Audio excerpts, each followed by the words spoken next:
Hello students, how are you? Very good students. अभी इसके previous class में आपने देखा था कि हम नॉर्मल रिएक्शन और नॉर्मल कांटेक्ट फोर्स कैसे निकालें। अब हम इस उसी के आगे और कुछ क्वेश्चन डिस्कस करेंगे जो न्यूटन्स थर्ड लॉ पर बेस्ड है, उसकी कॉन्सेप्ट को क्लियर करने के लिए, कि जिससे आपकी कॉन्सेप्ट क्लियर हो जाए, आपको प्रॉब्लम ना हो। तो अब हम न्यूटन्स थर्ड लॉ पर बेस्ड कुछ ऑब्जेक्टिव एमसीक्यू का डिस्कशन करेंगे, उसको क्लियर करने के लिए।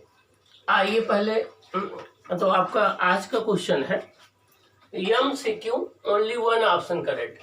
ये जो मल्टीपल चॉइस क्वेश्चन है, इसमें आपको 4 ऑप्शन दिए गए हैं। हर एक क्वेश्चन में केवल 1 ऑप्शन करेक्ट है, ठीक ना? क्या केवल 1 ऑप्शन करेक्ट है? तो हमें इनका डिस्कशन करना है। तो आइए पहले न्यूटन थर्ड लॉ डिस्कस कर लें, तब इन्हें क्वेश्चन को सॉल्व करें। न्यूटन थर्ड लॉ ये कहता है कि पूरे यूनिवर्स में कोई भी फोर्स अकेला नहीं होता है। न्यूटन थर्ड लॉ ये कहता है कि पूरे यूनिवर्स में कोई भी फोर्स अकेला नहीं होता है। फोर्सेज हमेशा पेयर्स में होते हैं। इसका मतलब ये हो गया कि अगर कोई बॉडी ए दूसरी बॉडी बी पर फोर्स अप्लाई करती है, तो बॉडी बी भी बॉडी ए पर उतना ही फोर्स अपोजिट डायरेक्शन में अप्लाई करती है। किसी एक को हम एक्शन कहते हैं, किसी दूसरे को रिएक्शन कहते हैं। इसे law of action and reaction कहते हैं। ओके, तो यही law of action and reaction Newton third law कहलाता है। तो न्यूटन थर्ड लॉ कहता है कि जब भी कोई एक बॉडी दूसरी बॉडी पर फोर्स अप्लाई करती है, तो दूसरी बॉडी भी पहली बॉडी पर उतना ही फोर्स इक्वल और अपोजिट डायरेक्शन में अप्लाई करती है। किसी एक को हम एक्शन बोल देते हैं, दूसरे को रिएक्शन बोल देते हैं। इसे law of action and reaction कहते हैं। Law of action and reaction में कुछ इंपॉर्टेंट बातें हैं, उसको जान लेना आपके लिए जरूरी है। नंबर 1, किसी भी, जैसे हम जमीन पर खड़े हैं तो हम जमीन को प्रेस कर रहे हैं, तो वो एक्शन हो गया।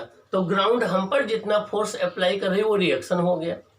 ओके, तो मीन्स कुछ इंपॉर्टेंट पॉइंट है थर्ड लॉ के विषय में, उनको जान लेना जरूरी है। पहला पॉइंट ये है कि किसी भी फोर्स को हम एक्शन कह सकते हैं, दूसरे को रिएक्शन कह सकते हैं। ये जरूरी नहीं है कि एक्शन और रिएक्शन जो है वो आपके क्या है, ठीक ना? मीन्स किसी को भी हम एक्शन कह दें, दूसरे को रिएक्शन कह दें। इसमें कोई कंपलसरी नहीं कि हम इसी फोर्स को एक्शन कहें, उसे रिएक्शन कहें। जैसे हम जमीन पर खड़े हैं तो हम जमीन को जो दबा रहे हैं, इसको हम रिएक्शन कह सकते हैं। जमीन हम पर जो फोर्स अप्लाई कर रही है वो हम रिएक्शन बोल सकते हैं या एक्शन बोल सकते हैं, ठीक ना? तो किसी भी एक फोर्स को एक्शन और दूसरे को रिएक्शन कहा जा सकता है। दूसरा पॉइंट ये है कि ये मत सोचना कि जब एक्शन अप्लाई किया जाता है उसकी वजह से रिएक्शन होता है, ऐसा नहीं है। एक्शन और रिएक्शन दोनों साथ साथ होते हैं। एक्शन जो है वो रिएक्शन का कारण नहीं है, दोनों इंडिपेंडेंटली एक्ट करते हैं। मान लीजिए अर्थ किसी चीज को खींच रही है, तो वो चीज भी अर्थ को खींच रही है। तो ऐसा थोड़ो कि अर्थ उसको खींच रही है इसलिए वो अर्थ को खींच रही है, नहीं, दोनों के बीच में फोर्स लग रहा है। तो एक्शन जो है वो रिएक्शन का काज नहीं है। एक्शन और रिएक्शन में कोई काज और इफेक्ट की रिलेशनशिप नहीं है। ऐसा नहीं कि एक्शन की वजह से रिएक्शन होता है। तीसरी बात, एक्शन और रिएक्शन हमेशा मैग्नीट्यूड में इक्वल होते हैं। अगर एक्शन 20 न्यूटन है तो रिएक्शन भी 20 न्यूटन होगा। अगर एक्शन 10 न्यूटन है तो रिएक्शन भी 10 न्यूटन होगा। एक्शन और रिएक्शन मैग्नीट्यूड में हमेशा इक्वल होते हैं, लेकिन डिफरेंट बॉडी पर एक्ट करते हैं। एक्शन और रिएक्शन कभी सेम बॉडी पर एक्ट नहीं करते हैं। ओके, अगली बात, एक्शन और रिएक्शन हमेशा सेम नेचर के होते हैं। अगर एक्शन ग्रेविटेशनल फोर्स होगा तो रिएक्शन भी ग्रेविटेशनल फोर्स होगा, दोनों सेम नेचर के होंगे। अगली बात, एक्शन और रिएक्शन कभी एक दूसरे को कैंसिल नहीं करते हैं, क्योंकि ये डिफरेंट बॉडी पर एक्ट करते हैं। ओके, नेक्स्ट पॉइंट, जिस समय आपको एक्शन को मेजर करना है उसी समय आपको रिएक्शन को मेजर करना है। ये कुछ बातें हम लोग एक्शन और रिएक्शन में या न्यूटन्स थर्ड लॉ में हम ध्यान रखेंगे। न्यूटन्स थर्ड लॉ हमें नेचर ऑफ द फोर्स बताता है। न्यूटन्स का फर्स्ट लॉ फोर्स को डिफाइन करता है, न्यूटन का सेकंड लॉ फोर्स को मेजर करता है। तो आइए हम देखते हैं if action force is gravitational force, means action force हमारा क्या है, ग्रेविटेशनल फोर्स है। द रिएक्शन फोर्स, पहला ऑप्शन है मे बी इलेक्ट्रोमैग्नेटिक फोर्स, करें कि रिएक्शन फोर्स इलेक्ट्रोमैग्नेटिक फोर्स हो सकता है। B option may be electric force, वो इलेक्ट्रिक फोर्स हो सकता है। C option may be spring force, वो स्प्रिंग फोर्स हो सकता है। D option must be gravitational force, यहाँ मस्ट लगा है, इसका मतलब 100% मस्ट बी ग्रेविटेशनल फोर्स, तो यहाँ पर डी ऑप्शन करेक्ट है आपका।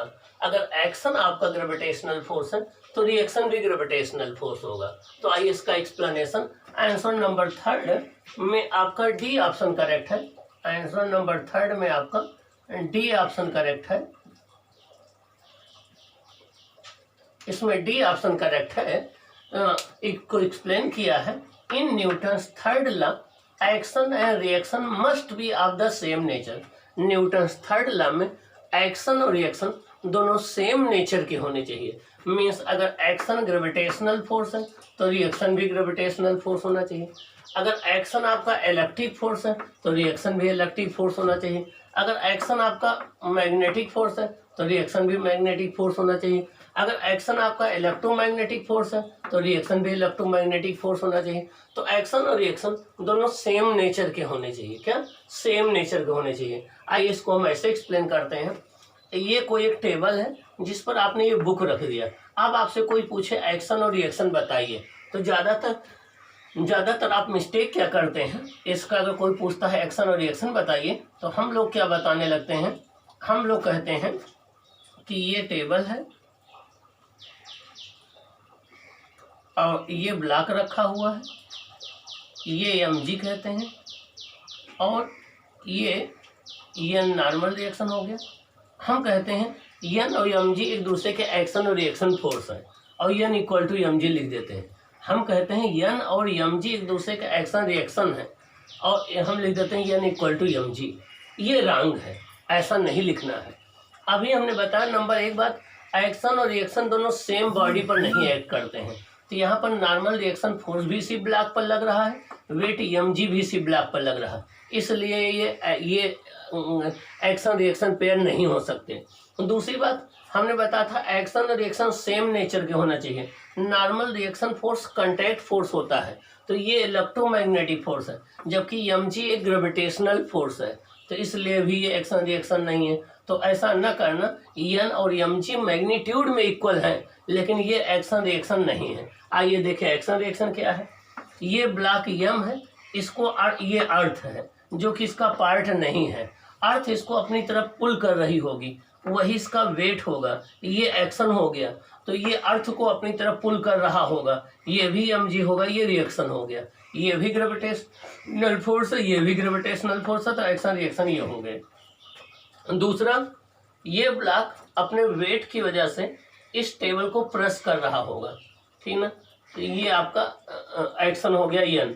ये टेबल भी इस ब्लॉक को होल्ड करने के लिए प्रेस कर रही होगी n से, तो ये हो गया रिएक्शन। तो एक्शन और रिएक्शन ये हो गए। ये भी इलेक्ट्रोमैग्नेटिक फोर्स है, ये भी इलेक्ट्रोमैग्नेटिक फोर्स है, तो ये एक्शन, ये दोनों एक्शन रिएक्शन हो गए, ये दोनों एक्शन रिएक्शन हो गए, ये एक्शन रिएक्शन नहीं बनेंगे, ध्यान रखना। ओके, तो ये रहा इसका एक्सप्लेनेशन। आइए हम आंसर नंबर 4 की बात करते हैं। The magnitude of action force is greater than the reaction force, equal to the reaction force, lesser than the reaction force, none of these.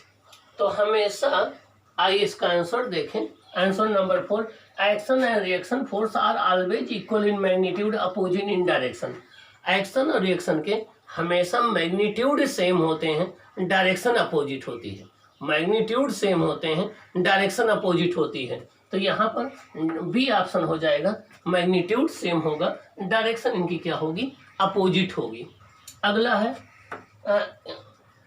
Question number 5 है आपका, if you push a wall by a force 10 Newton, if you push a wall by a force 10 Newton, then the force by wall on you is 10 Newton, 20 Newton, 0 Newton, 0 से 10 के बीच में। तो हमें पता है कि अगर हम वॉल को पुश कर रहे हैं, उसको एक्शन मान ले, तो वॉल हमें पुश करेगी, वो रिएक्शन हो जाएगा।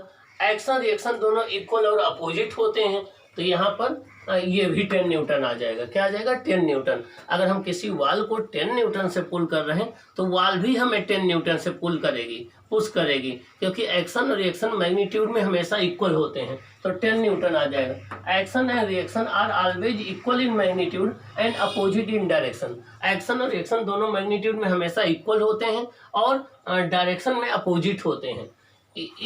If you push a book by applying a force F vector F equal to 3I cap plus 4J cap, the force which is exerted by the book on you। अगर हम किसी book पर force इतना apply कर रहे हैं तो book हम पर कितना फोर्स अप्लाई करेगी। तो अभी मैंने बताया था कि न्यूटन थर्ड लॉ ये कहता है कि एक्शन और रिएक्शन एक दूसरे के इक्वल और अपोजिट होते हैं। तो अगर आप इसके किसी भी अपोजिट के लिए माइनस साइन लगा देते हैं तो इसके आगे अगर माइनस एफ लगोगे तो -3I - 4J हो जाएगा। तो जो बुक हम पर फोर्स अप्लाई करेगी वो -3I और -4J अप्लाई करेगी। इसका सी ऑप्शन हो जाएगा। एक्सप्लेनेशन क्या है? If F is the action then -F is the reaction. Force exerted by the book on you will be -3I cap -3J cap. अगर F एक्शन होता है तो -F रिएक्शन होता है। एक्शन और रिएक्शन हमेशा एक दूसरे के इक्वल और अपोजिट होते हैं। क्या? हमेशा एक दूसरे के इक्वल और अपोजिट होते हैं। तो आपका अगर F एक्शन है तो -F क्या हो जाएगा? रिएक्शन हो जाएगा। तो इसलिए आपका आंसर क्या आ जाएगा? -3I cap -4J cap. तो एक बार मैं फिर बता दूं, दुनिया में कोई भी फोर्स अकेले नहीं होते हैं। जब भी एक फोर्सेज हमेशा पेयर्स में होते हैं। जब भी एक बॉडी दूसरी बॉडी पर फोर्स अप्लाई करती है तो दूसरी बॉडी भी पहली बॉडी पर उतना ही फोर्स अपोजिट डायरेक्शन में अप्लाई करती है। किसी एक को एक्शन तथा दूसरे को हम रिएक्शन बोलते हैं, किसी एक को एक्शन तथा दूसरे को हम रिएक्शन बोलते हैं। ओके, और इसे हम लॉ ऑफ एक्शन और रिएक्शन कहते हैं। एक्शन और रिएक्शन दोनों हमेशा डिफरेंट बॉडी पर एक्ट करते हैं, दोनों के मैग्नीट्यूड सेम होते हैं, दोनों की डायरेक्शन अपोजिट होती है। ओके, और दोनों साथ साथ एक्ट करते हैं। एक्शन और रिएक्शन में कोई काज इफेक्ट की रिलेशनशिप नहीं है कि एक्शन की वजह से रिएक्शन प्रोड्यूस होता है। दोनों साथ साथ साइमल्टेनियस प्रोड्यूस होते हैं। ठीक ना? ओके, और न्यूटन थर्ड लॉ हमेशा अप्लीकेबल होता है, चाहे जिस फ्रेम ऑफ रेफरेंस में हो, कि एक्शन हमेशा रिएक्शन के इक्वल होता है। ओके, तो ये आपका न्यूटन थर्ड लॉ पर बेस्ड आपका ऑब्जेक्टिव क्वेश्चन था। ठीक ना? इसको आपको ध्यान रखना है और जिससे आपका न्यूटन थर्ड लॉ क्लियर हो जाए। ओके।